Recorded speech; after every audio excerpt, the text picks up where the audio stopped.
Another weekend of football action we had this past weekend. The Betway Premiership is almost halfway. Carling Black Label has just concluded and Bafana Bafana is in camp. We will be talking all about that. Namachita on my left, I've got Junior Kanye. On my right, I've got Uzizo. We are getting into it. Gents, fele kunjani? Enhle kusunjani sister? Ngikrend wena. Mnandi. Zizo. Wona nhle kuhlengele no? Vatse? Ngishaya bona. Ngimnandi. Thank you. Let's talk about the most recent one. Orlando Pirates taking another cup, concluding and wrapping up the Carling Black Label. What do we give credit to? Hayi, Nhlanhla njengoba besasho ngumabhakaniya ukuthi manayi kule season manayi bakwatile Nhlanhla ngathi bafuna ukuthatha yonke into labantu lewe bazimisele ngakhona because if uchecka nje ne-depth yabo Nhlanhla yaba-allow ukuthi bangadlala noma ubani angekho ukhona umuntu ozongena fit and then nenye into bakwazi ukwenza ibalance from ku-youth nama-senior players. So I think credit mele ye technical team ne-management nayo bathole nalama player bawasayinile but so far umzomnyama Yadle mnyama. Junior, Yeah. Pirates yenza imanga. What do we give credit to? Nhlanhla, first and for all, congratulations to Orlando Pirates. In fact, it's not easy. Yabo, Betway Premiership, kunama team, and among team, when you win, everybody ufuna ukudla. Should they double up their effort? Well done, Orlando Pirates. They just won 2 trophies, Nishuma, already. Now they went there to play against more of a national team, different players, Abuya with different environment. It was not easy. Coached by Mangoba. Kunesithi ama-player mawangadlali Nhlanhla, like mawangadlali as a football player, noma ngabe train every day, the confident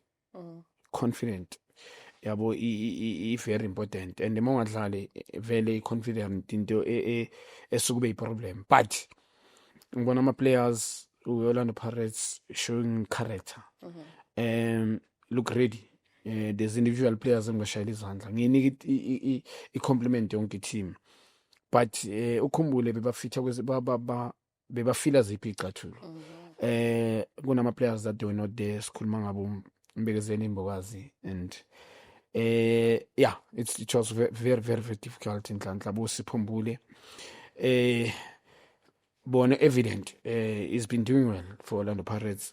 Those players, they were not there. Bomrim, a police, bafike nabafana njengoba Michael asho, experience and younger players.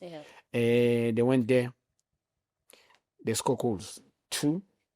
Well done to them. It's not easy in fact. Iklaphi edlala Orlando Pirates, they know what to expect now. Inkinga ukuthi bazobafimba kanjani. Bayazi ba-expecting, but they don't know how to stop them. Pirates very strong feature, and what I love, the identity. Pirates, they don't lose the identity. They are very attacking minded.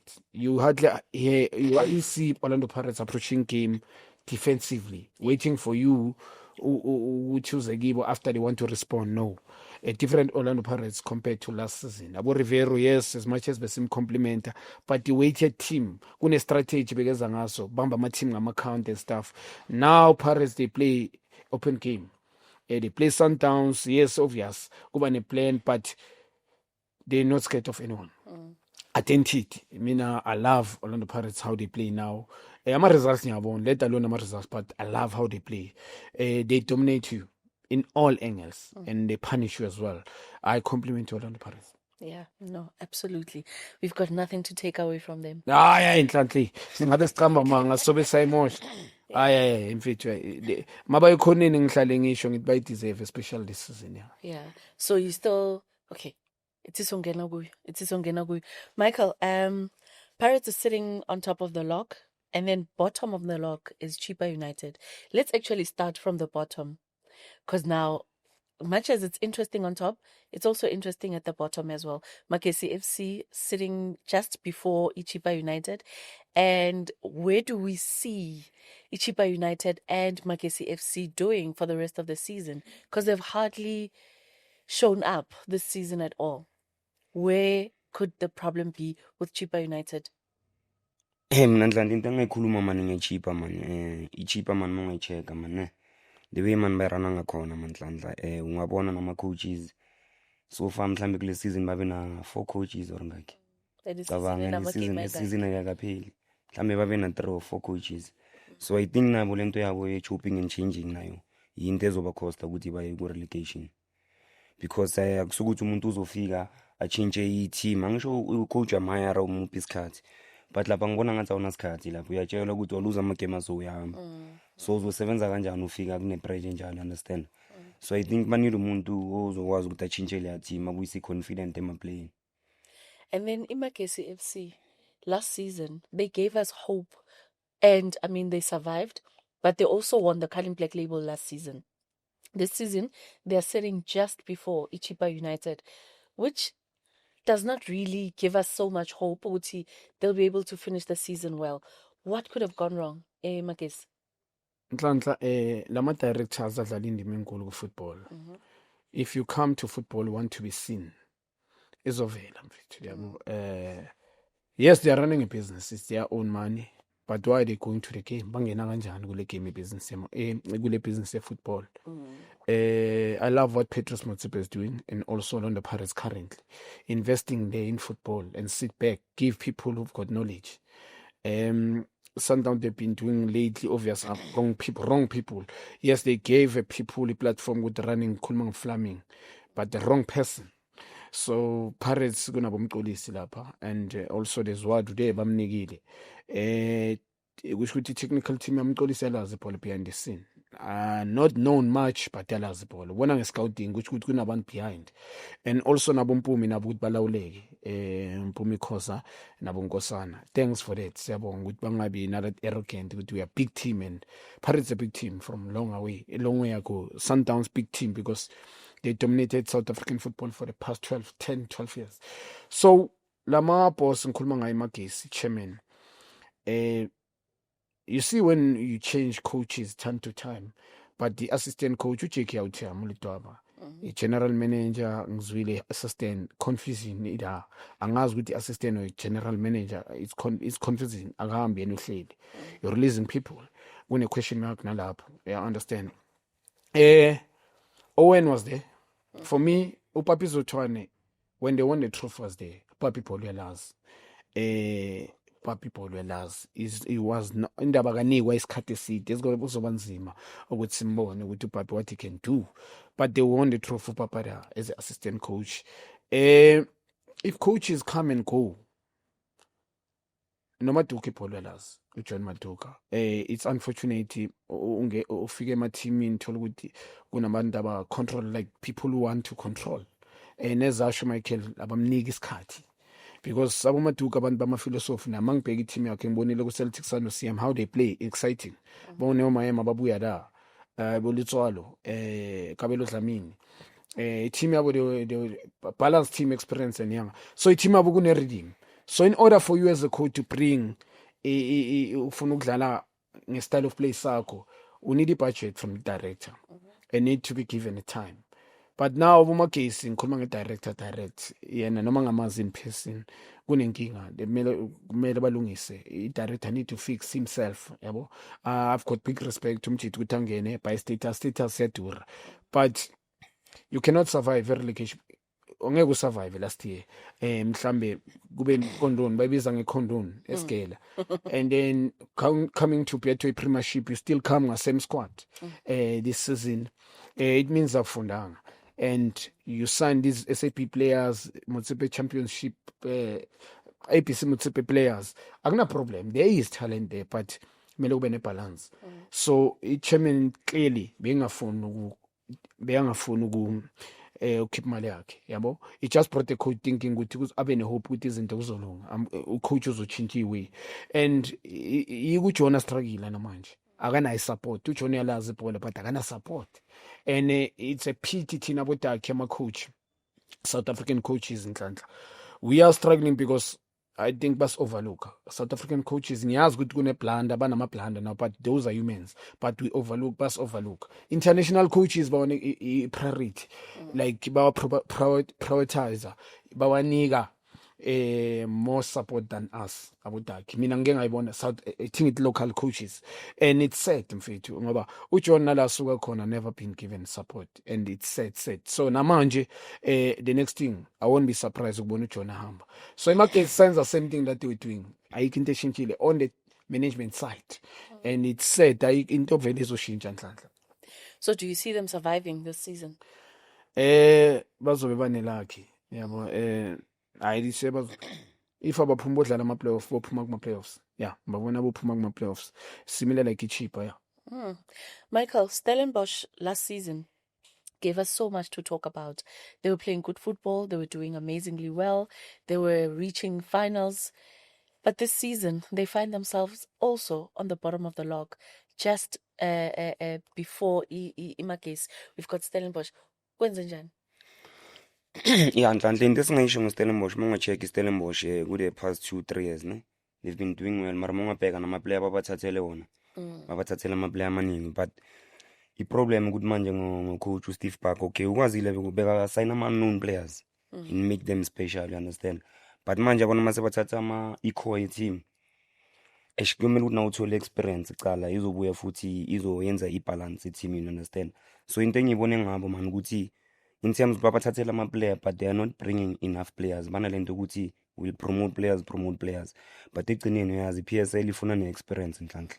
Ngeke uriske ngabafana abancane kuphela. So I think Stellenbosch nazo kumele siye market in order ukuthi yeah.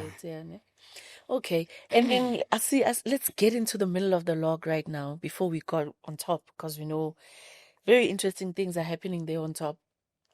AmaZulu iyazithusela kule season lena. They are on number 5, and how do you think they managed to go to bafike lapho, and ukuze bafike lapho, can they go further than where they are? Nhlanhla ethi compliment uAdam mfethu angeke sithi bazithusela yabo. uNhlanhla wenza into beyi difficult amanye ama coach bayahlula ukuyenza. I think it efunwa yi director yamaZulu. Mr. Zungu, the guy came to football, wambona umuntu bekafuna ukuspenda naye. He brought a couple of high profile players. Bora Mphahlele, George Maluleka, the list goes on. And Hendrik Ekstien. Ama coach ube nawo Benny Manqoba Mncidi, Kevin Johnson, he let them go. Those are high profile coaches. Into bekayifuna ama results. But Benny was delivering. Yeah, but kuye I don't think ileke ka Benny questionable, obvious. But phela ma udeliver mhlambe na uya demand umuntu. We demand more, yabo. So the director question was willing ukuthi amamele uBenny ammeet halfway. Yabo ngoba eyaka Benny yenza sense. So uAd ufike lapha mhlambe ne wazenza zoyi2, yabo. Asithi uNhlanhla uAd ufike lapha Nhlanhla wa ama results. Ya umchito thola ama results, and mawunga checka i-team yakhe nayo ibalance, yabo. There's unknown players esingawazi with couple of experienced players. Kunabo Hendrik Ekstien there, and there's couple of experience abo Phillies and unknown players, and uAd ibalansile. And well done with athole ama results, especially kuma game vital. You understand? As a life NP athole draw, which is went to Orlando Pirates, make it very difficult for Orlando Pirates. Gone to Sundowns, almost won the game. Or Sundowns uAd. If not mistaken, agathola draw. Yeah, I think the second round, if not, the first round, totally draw, if not mistaken. Sure, or Sundowns win the game last minute. So, uthola ama game vital, iwona ama game vital, important points yabo uyo wathola for a team, and ama game awina against these teams are more or less afana namaZulu. Ngikhuluma in terms of the status, yabo. They are not big teams compared to Sundowns, Pirates, Ionic Chiefs.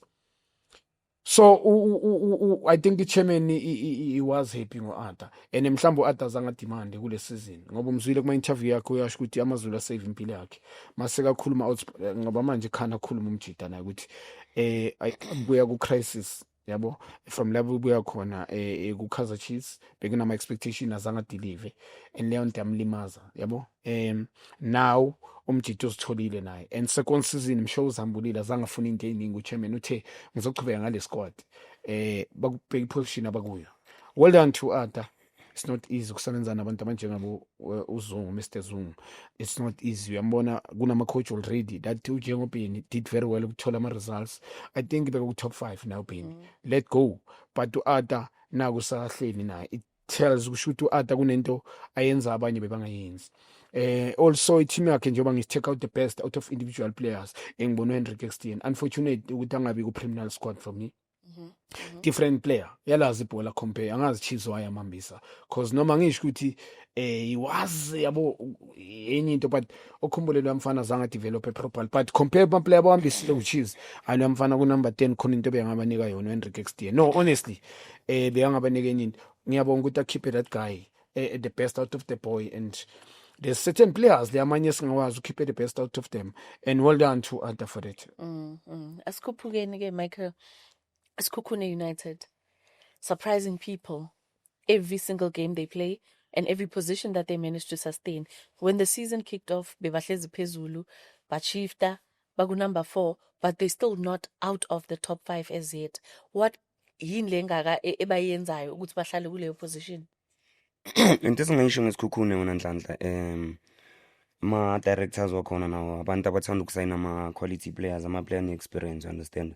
So I think nabo baletha lawo ma player ukuthi mhlambe bafuna ukucompete for i-log, because if unga-check manje i-PSL manje njengoba ngisho this season man it's open to everyone man. Yeah, because if nabo mabanga collect ama point basazocompete for i-PSL. So I think na ucoach uLontuze Eric siyabonga naye ukuthi abenze ukuthi babe i-team ezocompete for ngoba uyazi besihlala sibukela iPirates neSundowns sazi ukuthi baba compete. So I think kumnandi manje sibona nesikhukhune nazo sijoin i-race nazo lapha. Yeah. And then as the season is progressing, we are seeing an interesting Kaizer Chiefs. Let's talk about it and be fair, because last season la beba corner compared to where they are now, it's a different Kaizer Chiefs. The results, according to certain people, awagangeni the way Kaizer Chiefs should be, but they are trying as compared to last season. What gives them that credibility? Bapushe the way bapusha ngakhona. Nhlanhla mongacheka na Chiefs iqale kahle, but namanje futhi mongathi uyabacheck usokuthi Nhlanhla bathola ama draw amaningi. Ku 13 games labantu ba win 6, ba draw 6, ba lose 1. It tells you ngalabantu ukuthi they are not bad Nhlanhla ku 13 games ba lose 1. Kuyasho ukuthi ama game wabo if beba because mongacheka na last 4 or 5 games they were drop ama points ngakhona. If beba collect those points sikhuluma ngabe nabo baphezulu lapha, still ngapha sithi ba struggle abana coach abanani. But masikhuluma iqiniso bengibabukelile last game yabo babe na 17 goal attempts, baba na 9 shot on target. Uyayibona ukuthi labantu labo kube nje ushuthi mabangaba nomuntu ozobakorela they can win games because abaluze baya draw nabo still sithi ba struggle but ayidliwa na iChiefs. And then coach mayengaba khona kungaba ne difference now, or can they keep the current situation that they have in the coaching department? Mina ngisingami mina Nhlanhla bengizothi mangiya manje ku January bengizoba release laba Chita and bringing somebody umuntu ongaziyo ukuthi man he can bring the best out of these players, because njengoba ngisho Nhlanhla ukuthi iChiefs it just struggle inama player nani but bheka bakhona ku top 5 nabo Nhlanhla. And then mawungafaki coach lapha ungafaka bani? Hey. Macoach ayadura khona macoach Nhlanhla bakhona. Okay, ngiphe 2 names ke ongafaka lapha. Manje lapha ku Yeah, good Chiefs, and like maybe give them a possibility of running and maybe winning Okay, yeah, besikhuluma ngabo coach Pito nabo banibande bigger coaches, okay siyazi ukuthi labo beza, but mina nomunye umuntu engisakarele bamuphi chance ku these big teams uDan Malisela. I think le bhola lidlalayo man nalo sometimes I understand. So when the Chiefs ayibona na iClub enkulu, iClub ekumele idlala ibhola elinthathe nayo vele, understand. So I think uDana ngaba iLontuza amenze nje interim coach aqede lesi ngabafaka endumisweni. Angithi angabafaka man mhlambe sizobona ibhola elimnandi, but because if you check Atlanta Chiefs they are not bad at all man. Ukuthi nje bona abawina ama games wabo into eyenza ukuthi egcineni sibone ngathi because labantu baluze kayi-1 ku 13 games. Ngayibona only one lose. Thaw. Yeah. Nhlanhla, what I can tell you, compared to last season, Chiefs improve. Chiefs improve kakhulu last season compared to not this season. As I show Michael, 13 games, lost 1, draw 6, win. We understand. I won't get a game. It's not bad compared to last season. The team Ganabi. It's different ukuthi ngizoyenza enza lonto le players that they brought this season. Asithi ba wow, but much better compared to last season players. Khuluma ngabo Mabuye and also Mabuye is there now. This guy Abo Okotoro, not bad players, yeah, compared to other players that the Kaizer Chiefs, Bomonyane, Marco. Also crossed, I think he's doing very well with Chiefs. He's doing very well. Umchita, ngikhuluma ngale ngami, bengidoubter. Yabona? Not good class the Kaizer Chiefs, if you can be honest, if you can follow the history and stuff, but compared to players that Kaizer Chiefs had before, much better. And that's why this season not bad. Obviously, my expectations, because they need to assist the Sundowns and Pirates and Kulmanga national team when it comes to with Basile. But Masbapega, much better, Kaizer Chiefs. And as I show my Kel, but it's season. It's just the thinking in maintenance. But who maintainer, it goes in the inexperience of two coaches, Lama in term. A wrong decision, no involvement, go management, the Kaizer Chiefs, mina ngibona ngathi yenye problem leyo. With bad trauma game ngamelanga about throw. As ngisho, abo Diepries ngeke uDiepries angadlali kuphethe Premiership. Not even on the bench, understand? And then umthatha ku CAF Confederation Cup yahambe yomqalisa away, not even home. Khona la ibuya khona. You understand? It's a question of coaches experience yabo and also management to be involved. We am set up ufuna ukumambisa maybe. Sereno has not been playing kuphethe Premiership. Unokumfaka last 3 minutes, experience player, quality player like Sereno. Uzomqalisa ngegame Confederation le against iZamalek and mbonile uShayibhalo waphuma, unfortunate because of leg mesh fitness. He wanted to do more, game intensity high walimala. So kune involvement game according to me, all coaches they are inexperienced. Chiefs my son Nhlanhla ukuphendula, they need to get Pitso Msimane. Udense right, Michael, I've been preaching. It's a pity to think already Skukune simthathile 10-10. But udense noma ngafika lapho some players will go. Yes, Chiefs ayikho bad ngalendlela le beyingakhona last season, but they need to strengthen isquad sabo. There's players that need to be let go there. True, if we can be honest, not bonke, but they need to be go. Like let go. Ngoba nayo Pitso noma ngafika kuzoba nama expectations. Yeah. If bafuna win any trophy, ngoba Chiefs singasho ukuthi ayikho bad, they need to win trophies. Like compare to Pirates and Sundowns.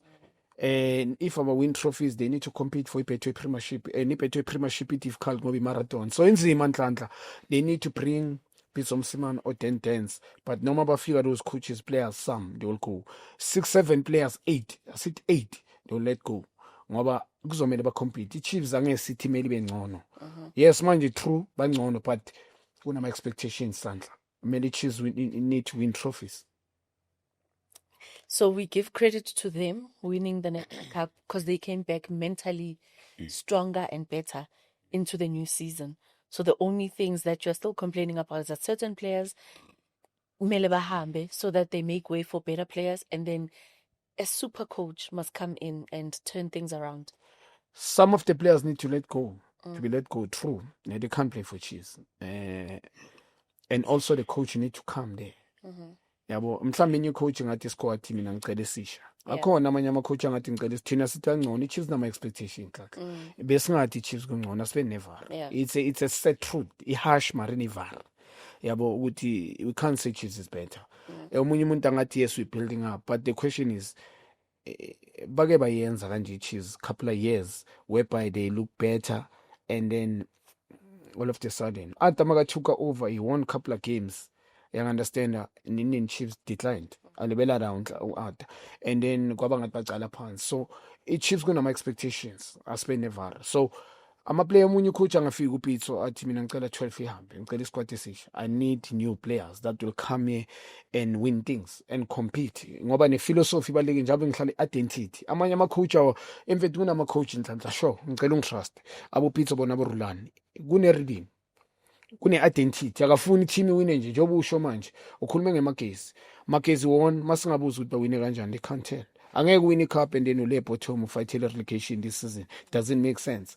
It tells ukuthi uwinile ngihlale ngisho mina mawina noma kanjani ugly angeke kube ne-continuity. But when you lose in style ushaya izandla ukuthi okay kumele ngilungise le ende we understand. So aboPitso bazofuna ukulungisa indaba iClub edlala ngayo. They will want to bring the identity. Yabo naboRulani yabo it's a pity na umjitalazi ibhola omunye bekumela sondele a person who's so arrogant ngento right yabo umuntu ongeke azavume yes yonke into yabo cause izo backfire kuye mangabe uzoba yes bus. So you need a person like that Kaizer Chiefs and yeah Dance I think abo Dance ngiyaxoxa mina no Dance yabo I love his arrogance ukuthi ngegame not arrogance of as a person but u Dance umuntu ozofuna ukuthi play edlalela iChiefs li earn indawo yabo and also suited the style of play obviously zoba nama results yabo and yeah they are truly no they've done well sharp so far but now yabona babambile abajita angeke udlala ama-draw angaka back to back and ukhumbula iChiefs ke wadlala ama-draw ama-5 I think even last season in a row so i-decline icala kanje but compliment compared to last season I need to be honest compliment to them. All right, and then Sundowns, who had been number 1 8 times Betway Premiership champions. Right now, they are sitting second on the log. Pirates are sitting on top with a game in hand. And Nama difference on my points are actually saying that there's a shaky boat. My figure Lapagu Sundowns. We spoke about the coaching last time. Ukuthi, the coach might be the issue, but then we also raised the point ukuthi, there could be a reason. Ukuthi, mhlambe, they don't want to focus too much on the league because they've done it 8 times before. And they are gunning and aiming for bigger and better things, which is conquering Africa. Where do you think inkinga zikhona lapha ku Sundowns? Mina nhlanhla into engingayisho nge-Sundowns nje iqiniso elihle i-Sundowns njengobusho ukuthi labantu laba bawina i-league ngoma 8 times. You understand? Badominate ilontuzi Betway Premiership bawinile ama-trophy but this season uyabona nhlanhla mana ama-problems wakhona angeke sithi they are struggling ku-Betway because bafuna ukuwina ngaphandle egcineni league uyayinida i-league because uqala ekhaya vele ukuze ngisho uyofika kibo But you've done it 8 times before, Michael. Is there a need for you to do it the 9th time and still try and conquer Africa? Nhlanhla kula ma-team amakhulu that's why sithi ama-bigger teams labantu bafuna i-league bafuna i-Champions League angeke sithi wena i-league nabo bayifuna ukuthi bayiwinile kayi-8 or kangaki mara egcineni wakuphela i-season balifuna lela trophy Cloricop bazolidinga lela trophy. So, but now inkinga zikuphi? Because remember, Ukadoso ufike just after Urulana hambile, and then it was like in the middle of the season, he still managed, right, to win the trophy for Sundowns and still managed to take Sundowns to the finals of the CAF Champions League. And again, he was the same coach that played in the Club for Football World Cup. So, kwenzakalani manje? I think mina nhlanhla the biggest mistake is-Sundowns ukuthi bahambise uRulane. I think leyo noma bangayenzani bayenzeni. I think ngoRulane labantu bebahlala ba-compete they always uRulane uyambona umuntu ofuna ukuhlala wina uthanda umsebenzi wakhe uRulane. Even off the field is always working. So it shows ukuthi lo muntu lona bekafuna uku-achieve more ne-Sundowns. But I think the way naye bamhambise ngakhona for mina izinto zicale lapho ukubheda abo-sporting director that guy Flemingberg I think naye omunye wabantu laba abakhulu ngoba yazi intandla nalento ebhola inkinga inokuba kuphi nama-supporters nalento bangayiboni because mangacheka inkinga zikaRulane zicale makasayini uLodge. That's where kube nama-problems amaningi enhlanhla so What do you mean kube nama-problems amaningi? No mongabheka after phela uFlemingberg bekangafuni ukuthi bamsayine uLodge and then yena wa-insista ukuthi bamsayine ngenkani, understand? And then uyabona noLodge makafika ku-Sundowns olwamdlalisa kancane uRulane kwamba kwaRulane azange asadlala i-proves again uLodge uhambile waya kuloni waperforma but azange bamlande back bamcolele ukuthi bamthengise. Uyabona ukuthi like bekune problem lapha. I think that guy na ufuna ukuletha ama-player wakhe mongacheka lapha ku-Sundowns. I think na izoba i-downfall ema-Mamelodi Sundowns le. And then let's talk about immoral yama-player in holistically. Ngoba ukudlala kwabo kule season nokudlala kwabo last season, the togetherness, the formation, like uJunior hlezi asho ukuthi there was rhythm and everything. How do you see it now kule season le? Izotshintsha rhythm ngoba lo angisho ukuthi makafika ufika watshintsha into eziningi, and then manje kucala isizini uzocala izinto ngendlela yakhe, ngendlela afuna ukuthi izinto, ngoba nalama coach awaza njani analento ukuthi ngifuna ukuqala i-team yami mina, ngifuna ukuthi bathi ngachubeka nge-team yakanhlanhla le wayithola. Mana lento leyo kanti sometimes inokubabulala lento leyo. Continue to uyidinga ukuthi uchubeke nge-team yakho. So naye ne-balance in terms of players, balancing ama-young players. Phela i-Sundowns inama-player, but mongacheka ama-player adlalayo, ungayiseta i-lineup ye-Sundowns wazi ukuthi this week bazodlala kanjani. They are very predictable manje. And in terms nokudlala man, abasafani na last inhlanhla. There's a say yokuthi i-coach qoshwa ama-player before azoqoshwa i-management. Could that be what we are seeing at Sundowns right now? Yeah, phela ukhumbule something like that's why bathi moyi-coach kumele ungaluzi i-dressing room. Kubalulekile, that's why bengishayela u-coach oward izandla ukuthi game management ukwazile ukumanager lesa squad se-Pirates, because when everybody is happy, everybody inhlanhla uzoperform. Uyabona ku-Pirates wonke umuntu ulinde nje ukuthi ngiready, wonke umuntu uphakamisa isandla, understand. So uma ungacheka kulawo manye akabhiliveli like kulawo manye ama-player nawo ngeke asaba ne-confident kuwe. Ntonyana encane you understand, angeke basafuna ukukuphushela. Abona bazokuvayisa bona vele mabangasekho happy bazokuvayisa. Thabo, amabhakaniya are sitting on top of the log. They are taking everything that's there to take. And we've seen like usho ukuthi ama-player Pirates either or, whoever that's there, like Michael just said right now, ukuthi lo okhona obizwayo uyasiphakamisa isandla afika, they show up and they do their job. And Michael also would say ukuthi lento leyo ukuthi ucoach angabi na solid 11 eyakhe iyamsebenzela because he's able to see this thing off the pitch, and then makazobafaka whichever player ifakayo iyangena yenza ispan, iPirates iyawina. Why is Pirates number 1 right now? Hlanhla compliment to Dr. Ivan Khoza ngoba mina nginguJunior Thabo Khanye coach Oruado Jose Rivero, ngathi ngifuna uSipho Mbulo or ngifuna uTito Maswanga, ayithola ukuthi mina uyobhadala ubani, mina ngi-director who's going to pay those players. Understand, you need material, who's going to pay those players. Ngifuna police uyobhadala ubani. Compliment to Dr. Ivan Khoza. Also compliment to nabo yena futhi Dr. Ivan Khoza to compete with Petrus Motsepe. Paris never signed free agent players. Abo police they to budget, break budget, yabo, and also Mremi. So Nduli as well. Well done. Also break budget ungaba nemali uthola ukuthi akwazi ukusayina ama-player. Talent identification for Orlando Pirates, especially in izandla nhlanhla. Pirates also look at the age of those players. Aba compete na iMamelodi Sundowns. Sundowns dlala ama-season players. Mina ngifene team nhlanhla edlala beautiful football, kube nama results also positive. Cause benefit country nami team enjengale ufuna ukuyibukela ukina ne. And as a coach now noma ufuna you can have an academy whatever team, you learn from those people because they are the best, they've proven. So Orlando Pirates kunento yenza kahle mfethu. Last season Pirates were in the best 11.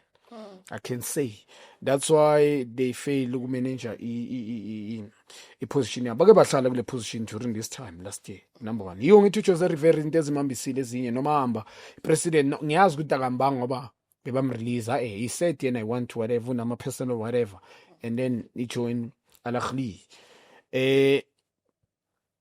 But to tell the truth, he had a chance to win the league. Let me tell you wahlala ku number 1 last season. Like I said na last season, he will never maintain. But it's different beyond an adapt. Then and beyond rotate in a squad sack. You understand? So these are different Pirates on the bench. They're very strong. Your Pirates on the bench are very strong. And in the by create a competition. If you're not gonna do well, you sit outside. Simple. uSipho Mbula akaqali star player lisang understand why singaqali kubafana bafana udlala indima enkulu ku-AFCON but akaqali you understand ene leyo nto lena psychologically badila nawe ikayi-2 sometimes it kills a person, sometimes iyammotivate ukuthi ingabi obvious as ngisho. So uSipho Mbule akaqali kona no Pirates a star player this season that was done well. So they created that competition ukuthi kungabi obvious, and whoever come from the bench phela nomfana uRadio Pan ugcine nini kumbona dlala. He came there akana confident. Noma ngaba fit training uyatrainer but match fitness, but he came and score. So uzomavoida kanjani umfana ufike la washinet phela at the end of the day Pirates won igama lakhe lihlila. So umfana uzenzele le ucoach angeke akalalanga kamnandi uyamcabanga lo yamfana because the boy came and score. Lo mfana lo ufike nam osimlenile young star esingamazi came and score lokho ready first goal. Good run from the boy and finish. Pirates, I see obviously starting 11 kune competition. Nobody is guaranteeing at the end, which is obviously debatable game with kanjani coach yabo. And Tanza, Pirates are strong. Starting 11 also on the bench. Compliment to what to check out the best out of those players. And what I love, back surprise that is I see counter attack. I see Pirates along speed. They want Ulama behind you. Now Pirates they will suck. We should also dominate. They've got players that can hold it, who can trainer, who can manage a game. I understand. Yes, they've got those type of players as well. Tito need to fight for his place. Tito because that's a Paris, but Manjagaz, he's so frustrated. So his interest changed. So compliment to Orlando Pirates and fit. There's nation how many players that went to AFCON as well. It's proven. And the players that are going to start play a major role kubafana. So challenge into Pirates upegi age foot. Age yeah. All right, we're talking now about the same thing that you just mentioned, the AFCON. Bafana is currently in camp, and majority of the squad in recent years, it used to be Mamelodi Sundowns with some Orlando Pirates players. Now and again, we'll have a Kaizer Chiefs player, and other teams would be involved right there. Maramanje, Isimus Shinjili. Pirates has helped qualify for both the AFCON as well as the World Cup. Let's talk about players Abagu squad say AFCON right now. But before that, let's address the issue that has been making rounds. How Coach Hugo Broos was reprimanding Mbokazi on public platform like that. Was that a professional thing for him to do? Hey, yazi lo mlungu wethu lo since afikile man. Since afikile lo muntu lo man umanager i-team yakhe ngenye indlela na uyambona ngenye indlela man. Ngathi akathatha amasimba nomlungu ngendlela engimbone ngayo man. So yonke into yakhe ufuna ukuthi ibe discipline. But Michael, if mina ngize late la, there's no need for Junior to go onto the platform. Atshela abantu ukuthi no uNhlanhla was late and whatever the case may have been. Some people will say ukuthi mhlambe behind the scenes this was not the first time iyenzeka. We don't know. Ukuthi it was not the first time and mhlambe bekafike to a certain point ukuthi I'm going to address this and I'm going to address it publicly. But now ufake his future plans phakathi. There was a sexism comment phakathi. There was also a racism comments that also came out from a professional like him. Was that even a thing that he should have said? I think nenye into nayo coach uHugo Broos naye I think njengoba ngisho ngithi ufike la kakhulu ufike wadelela kakhulu naye kwezinye izinto yambona arrogant like but njengamanje uya ku tournament so akusinto zidingayo lezi because manje uyocala une negative manje angeke sazi ukuthi ecampaign kuzoba kanjani within namanye ama players you understand. So izinye izinto zimnandi vele modila nazo ngaphakathi Nhlanhla especially uya kuma tournament so akusinto ekumele ungaze uyozirasela ku media khuluma into eziso because now umfana mangakune lonto uzenca izombulala nayo lento le understand. Already asikaqala i-tournament but sesicala sesiyulwa already ngasengathi kuyaliwa so I don't think kuleyo ukuthi uwenze into right lapho Nhlanhla. I think lebe kumele imanage prove more professional than lento ayenzini. Yeah. Yeah, mina le outside that's why nginejive ukuthi ngi-support in everything that is doing. Ngiyazi uwine is taking us to World Cup kushaya izandla wonke umuntu. Phela ngesivumelane ngayo yonke into masabantu. It's a game of opinion. Not ukuthi ngilwana I don't know in person. And noma ngabe bengimazi in person sometimes get debate. Angesivumelane ngayo yonke. The guy ufike la South Africa proof point. Sundowns was on top of their game. They won the game, a league title. Most of the players, I think, Nkhuluma nanga Mshishi was top of his game. He came to South Africa, Mshishi azange babize. And yes, he never called up Mshishi. He was put pressure by people. and same Mshishi is doing very well. Wakhuluma nge-age and stuff. I remember him speaking about the age with those players are old and stuff. You understand? And as time goes, Wambizo Mshishi. Now Mshishi is more very important person. Umbizile ngecriminal abuye ku-injury esikhathi eside. Thanda prove i-point to coach. And also, this guy must thank Orlando Pirates and Sundowns ukuthi nje bamenzela umsebenzi ube lula. IBayern ngihlala ngisho nhlanhla when they won World Cup 2014 bekudlala iGerman bekudlala Bayern players about 8-9. Sometimes kuba easy ngikhuluma nge-rhythm the philosophy of the coach. Players understand the strengths of each other. They come from one team. I'm a player 6-7 understanding. Bafana current like it or not. Pirates players they played indima enkulu kakhulu. And naku AFCON last year, this year early Feb if not mistaken, sifika ku-semi-final, sometimes players played a major role newe Pirates. And now this year manje njengoba seku-World Cup njengoba Pirates players were so influential. That's why coach 9. So bamenzela umsebenzi waba easy. Yes, yena well done with the pick the right players. But uyathanda nje ucoach uprove it, if I can be honest. Ngoba namanje nange-criminal squad ngibonile abiza a couple of players. Kungukuthi sekayayazi team yakhe already. Ubiza ama-player angazi ingakhi extra for what? Because these players took you to World Cup. Usafuna ukubonana. I-criminal squad yokwenzani? That's my question. So you like to prove a point. Because ukuthi ama-player uyawa-cancela. Also, i-situation yalo mfana uMbokazi. A coach, experienced coach, man. You won AFCON, if not mistaken, in Cameroon, what? Bekumele ngabe actor better in terms of managing players. Lo mfana mncane. Isizini yakhe yokuqala coach. Bongafuni ukuthi uyise ku media. Yabo lento izomlimaza. This boy can drink alcohol after this imlimaza. Ngoba mangibheka ngayiprove ipoint angibeke ebenchini. Umuntu njengalo uthanda prove point angambeke ebenchini le yenzani kule mfana kusasa sokuthi mfana ubhedu udelela abantu because umshaya ubuya kuyiphi family enye into i-background ngikhuluma nge-foundation. So the boy is really ukuthi angaface ama-situation anjengala ucoach kwama sekamthatha misa ku-media ngoba ke kaba ne-video circulator lo mfana yang-understand before wazihasela kuphi ngikhuluma ngaleyo ku-bros ya-circulate video already leyo issue umfana ngisho into but he was strong. He came and won Orlando Pirates a trophy. I captain playing consistent and game eNigeria wadlala kamnandi. Manje njengale coach njengoba usho kunezinto ezizarayizeka lapha racist was ucoach. Kusho ukuthi personal ucoach unenkinga nomfana. Ngapho umention the issue ukuthi umfana went to South kuleya league. And uyenzani kuleya league? Sandla. Coach, you came to South Africa. If you go good enough, bekumele Europe now. You came to South Africa as a coach. You came to South Africa. Yeah, but you may have good enough, bekumele Europe. So you needed to start somewhere. Now other people, you've done well. Record like you've grown. So your reputation now, lo mfana lo, ita a stepping stone. Yeah, kunama league that they don't want South African players because of our league.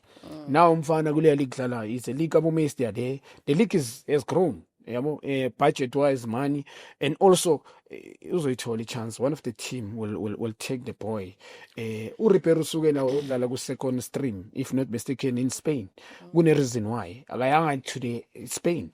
So Inhlanhla we like it or not, le mfana mina ngimshayela izandla nokuthi I need that contract and the money 52 njengoba Michael ashilo Europeans they don't sign a player by overnight, a month or 3 weeks. They scout because they it takes about 2-3 it can take them a year. So well done to the boy any linda uthola ama player kuphethe premiership look at his age and I coach akamina kancane mjida please. And then let's talk about Sesoivala manje. We'll talk about Bafana Bafana won the bronze medal in AFCON. What can we expect from them now with the current squad, with what we know and what we've seen them do? How far do you think we'll go this time around? Mina Nhlanhla into engayisho ngabafana bafana this time is funa ukuyibona ku-final. Yeah, ukuthi bona bayiwin i-final or abayiwin, but this year sifuna ukubona bafana bafana idlala i-final. Do we have what it takes to get to the final? Nhlanhla, we've got what it takes ukuthi siwine the cup. Yeah, mina into engiyibonile about i-South Africa Nhlanhla simprove kakhulu man. Simprovile like manje si-threat enkulu kulama team wala e-Africa kakhulu akusafani na before. You remember before bebasidelela kanjani. But manje Nhlanhla isithunzi sethu sibuyile. I think ukuthi manje kumele sithathe ukubhilonga kithi manje.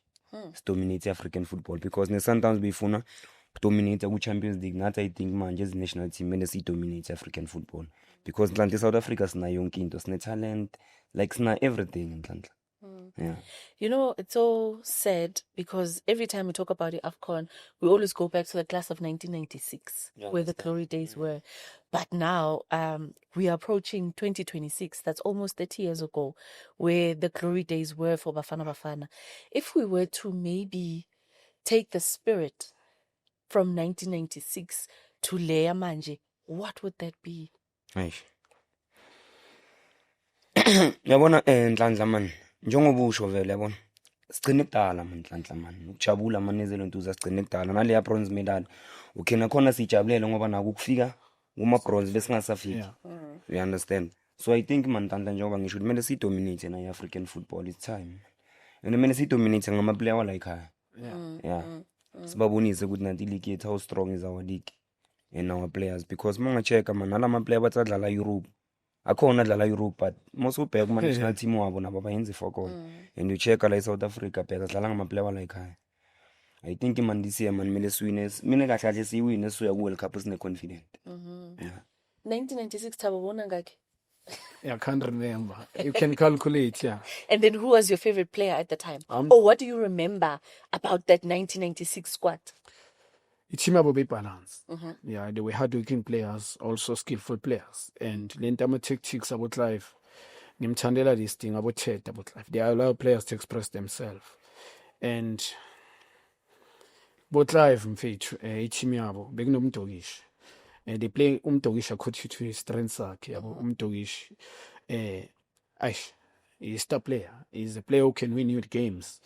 Umdlalisa according to his strengths sakhe yabo. There's players that will come and defend Linda Buthelezi udlala nga two defensive midfield which on me and Linda or one box to box like me Ulinda Umile. And there's Nel Chovi, more of a leader. I understand, a person who already came very well and technically very good and football understanding. Experienced players and most wabo and we've got abomdokish football intelligent beyangana speed but phethe ingqondo enkulu yabo. So umdlalisa according to his strengths sakhe umfuna ukumbuyisa zomakha and stuff nabomkhelele wing aka left can play both feet but you can run quick yabo bambi team nge-transition nabo Masinga more of a typical strike ofana no evident uhlala eboxini Shinet you understand. So team yabo Eric Tinkler as ngisho technical ama free kick mawathola good ending something can bona Mike Williams very dynamic striker mobile. So into engikhumbula ngabo bekuyile. So going to the AFCON manje is going to be difficult. Nyamuzo Michael uyasho kunabo Sadio Mane ngabo ukhuluma ngo Senegal top class team national top class players individual. Yes, South Africa has improved, true. But now is a tournament.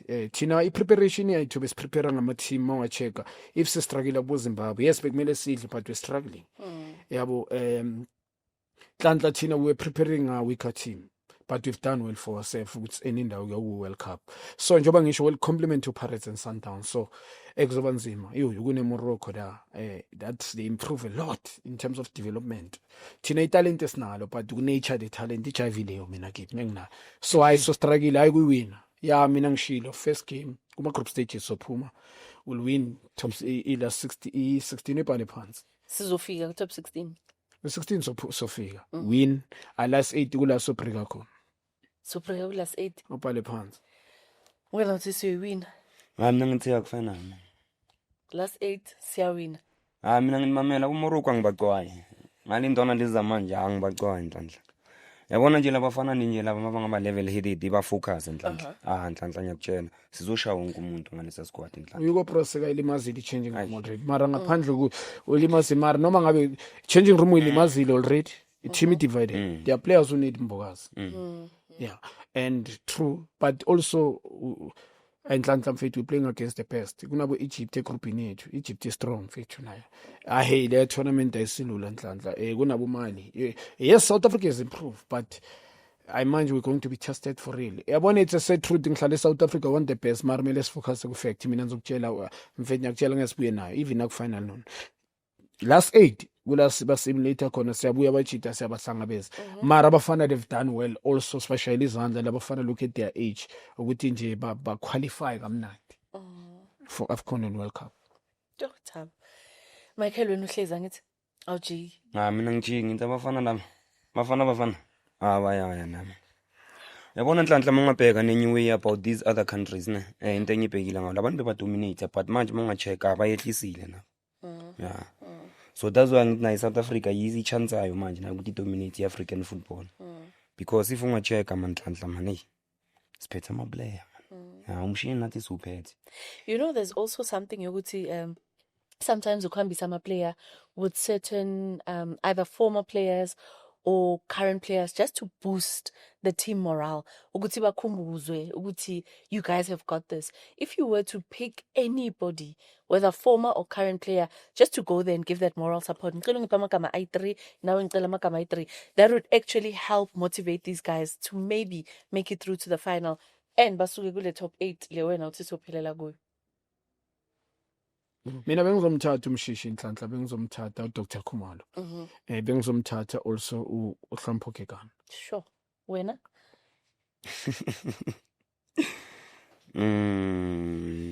Difficult one Nhlanhla but bengizothatha uPraru. Okay. Yeah, bengizomthatha no coach wesikhukhuna naye uEric naye bengizomthatha na izimo yakhe. Kusofayile 2 engayibala kwamanje. Abangahamba nje nabo ba motivate. Uhamba la so sipho ukugcina. Sipho ukugcina ke. Alright, ba right laba bethu. Okay, and that is how we end this show. The next time Sokhuluma Nani will talk to you guys. Asazi bafana izobe ikuphi, asazi kuzobe kwenzakalani, but we'll definitely be back and give you another episode of these wonderful conversations around football. Remember, this show was brought to you by World Sports Betting, #WBS, #Bet with the best. And that is it for us for now. Danko.